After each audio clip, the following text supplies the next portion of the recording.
The World.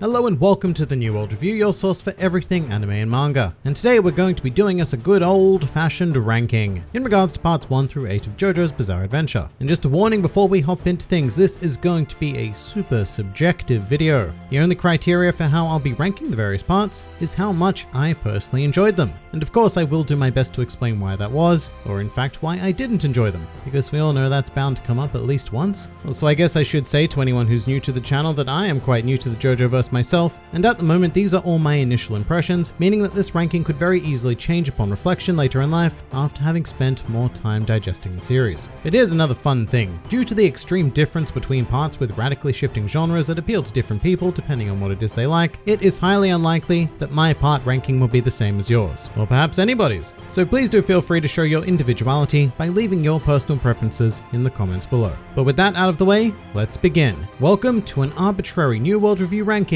of every JoJo part. Number 8. Phantom Blood.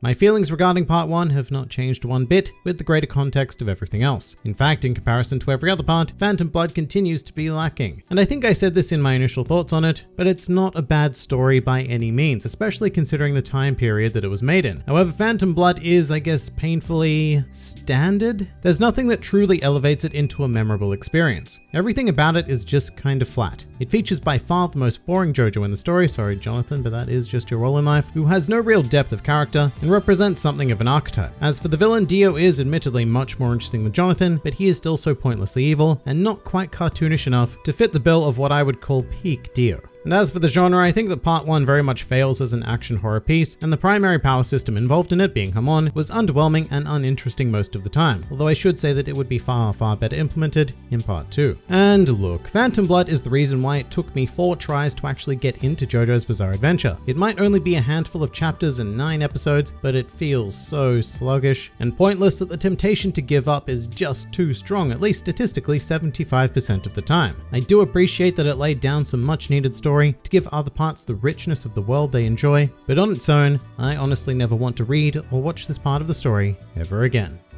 Number 7. Stone Ocean. Now, while there's only one ranking difference from Phantom Blood, I want to be clear. Stone Ocean is far and above it in terms of almost literally every aspect of storytelling. It features a fun cast with a JoJo that I quite enjoy, and some really intriguing stands, as well as a climactic conclusion, the likes of which still has yet to be equaled in the franchise. Where Stone Ocean loses me quite a bit though is its setting, which is a stock, standard, boring, prison-y thing. And I don't care how many people say, dude, how are you supposed to make a prison interesting? Because it can be done, and it has been done in a lot of other series. But the lack of an interesting setting forces so much of the narrative heavy lifting solely onto the characters themselves, and I do think that they do their best. It just lacks that general support of the world. And that's not all though, because Stone Ocean is just one of those things where I really don't know how to feel about it. Because at the 11th hour, we are introduced to a universal restructuring, stand power that just puts a full stop on the JoJo universe as we knew it. And I don't necessarily mind that at all. In fact, I'm quite endlessly fascinated by Made in Heaven, but it's a rather grand escalation that isn't in any way built up to, considering we spent what, like 80% of the series fighting very minor threats in a very cramped and boring prison. There are just a lot of things that Stone Ocean is missing. Pieces of connective tissue that, if in place, could have really made this one of the greater JoJo parts in my opinion, but it just happened to fall a bit flat. Very sad stuff. Number 6. Stardust Crusaders. Now I feel like a lot of people are now calling me a blasphemous heathen by placing part 3 so far down the list, but I would like to start by saying that Stardust Crusaders features what is probably my favorite core group of characters, because Jotaro, Polnareff, Joseph, Kakyoin, Abdul, and the magnificent Iggy are all iconic in my mind, and having a series that does adopt a pretty laid-back comical element with their interactions was always good fun to watch. However, and this is a big however, it just did not fit the tone of what Stardust Crusaders was trying to do. As a setup, this is the largest scale JoJo story yet, where we finally need to deal with Dio once and for all. This is quite literally a fate of the world scenario at hand here, and for most of the part we spend about 90% of our time getting caught in seemingly unnecessary roadblocks, like Polnareff's ongoing battle with bathrooms, which while funny, just felt like we were moving so slowly, and very rarely did these encounters actually go on to serve to develop any of our established characters. The formula was basically our team arrive in whatever random town or place they go to, a stand user or two is convinced conveniently waiting for them there, one of the group notices something weird and really frustratingly decides for no good reason never to tell anyone about it, at which point shenaniganry ensues, the stand user is beaten, and our characters return to the status quo to repeat their mistakes all over again, never learning anything. And there are of course some exceptions to this, but they are more the exception that proves the rule, because that's how the majority of the series felt to me. And it's not so bad when you finally come to the understanding that you just need to sit back and enjoy what plays out in front of you, rather than actively searching for some kind of story or character development. And it does have one hell of an ending, with the final two battles against Vanilla Ice and Dio hitting those feels really hard. So there is plenty to love about Stardust Crusaders. I just feel like most of the other parts took this formula and implemented it a hell of a lot better. Number 5. Jojo Lian. Next up is the most recent addition to the series, and the only part that is as of yet incomplete. So its ranking here is not fair at all, because depending on how things conclude, it could quite easily rise, or it could quite easily fall. But thus far, Jojo Lian has been a really fun journey that takes full advantage of the entire heritage of JoJo's Bizarre Adventure, constructing an intriguing alternate Joestar family tree, as well as bringing in some other classically known names back into the fray, like one Yoshikage Kira for example. And what Jojo Lian has going strongly for it though, is that it features probably the most intriguing JoJo we've ever had in my opinion. And I do very much enjoy the journey we're going on to find out both who he used to be, as well as watch him discover who he is now. And when I put it like that, yeah, it does sound like a bit of a wanky journey of self-discovery, but that is kind of what it is, and it does work very well within the greater genre of mystery. Each of the secondary characters are also fascinating in their own right as well, except for you. And overall part 8 just feels so strong. The only thing I could really criticize it for is often feeling like it lacks direction, but at the same time, that's exactly what a mystery is. You don't get to know the destination before you get there, and as a result, you are forced to just sit back and enjoy yourself, which I very much did with Jojo Lian. Number 4.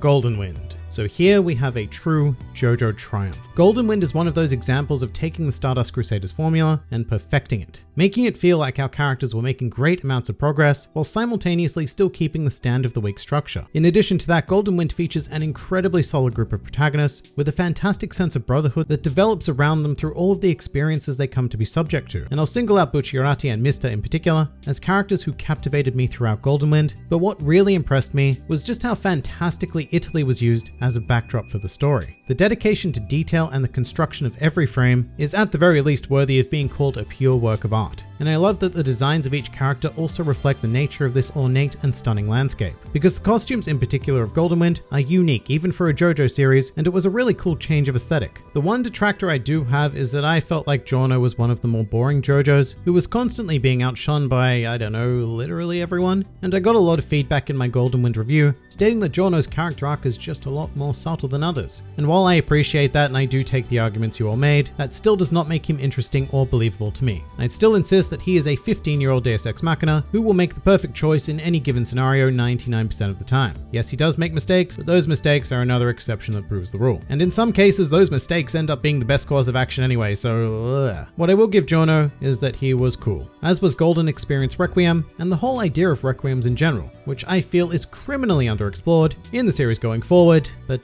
what can you do, I guess. Number 3. Battle Tendency. In terms of story alone, I would call this the best JoJo part by far. Battle Tendency exists in a pre-stand world where Araki wasn't capable of just doing the weekly villain thingy, and that actually forced him to construct a story.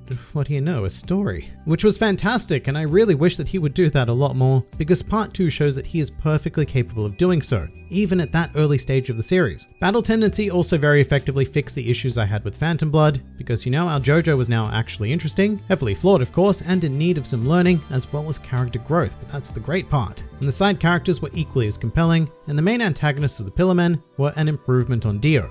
Or at least Wamu was. Kaz was very generically evil, as was AC/DC, and Santana, I don't even remember if you had a personality at all, but Wamu is the key here. And I still find it insane that some people despise part 2 as much as they do, and the last time I said this, a ton of you stated that Battle Tendency is like universally loved, but from everything I've experienced, no, it most certainly is not. I've seen people call this by far the worst part in JoJo, and I'm just like, are you out of your mind? And actually, you know what, if you are one of those people, please do leave a comment explaining what you don't like about Battle Tendency, because I am legitimately curious. But for now, part 2 is easily one of my fondest memories of this entire saga. Number 2.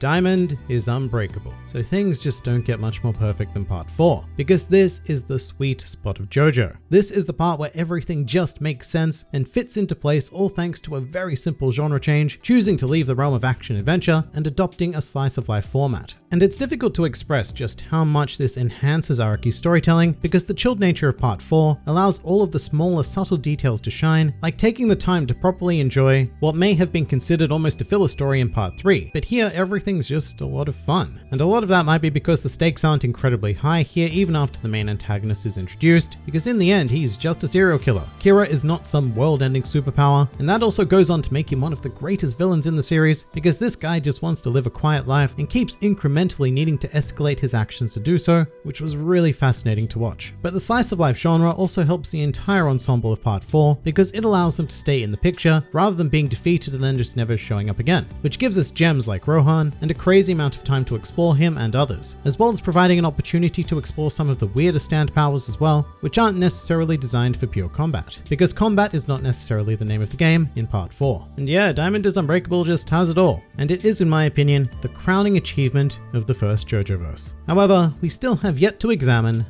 number 1.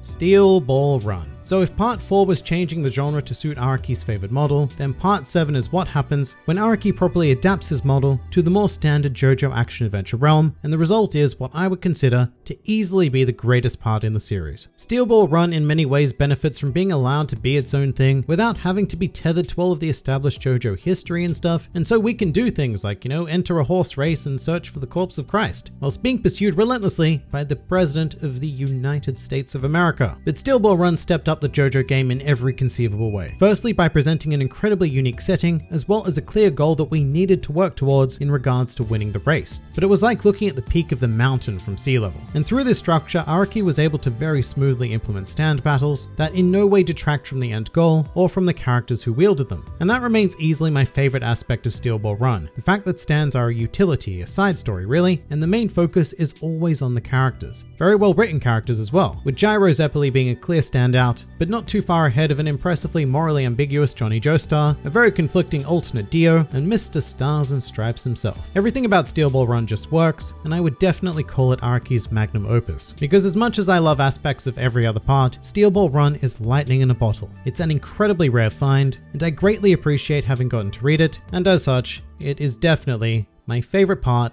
of JoJo's Bizarre Adventure. And that pretty much does it for my ranking of parts 1 through 8 of JoJo's Bizarre Adventure. If you enjoyed this video and the content this channel produces in general, then please do consider donating to the NewWorldReview Patreon, because the support of all of you amazing people is what continues to make this channel possible. And if Patreon isn't quite your style, then please do leave this video a like, share, or subscribe, because it also helps support this channel an incredible amount. And if you'd like to join the fun at any time, then please do head over to my Discord server, where a wide array of shenaniganry takes place on a daily basis. And finally, please do comment with your own personal JoJo part rankings. This has been the NewWorldReview, and I'll see you next time.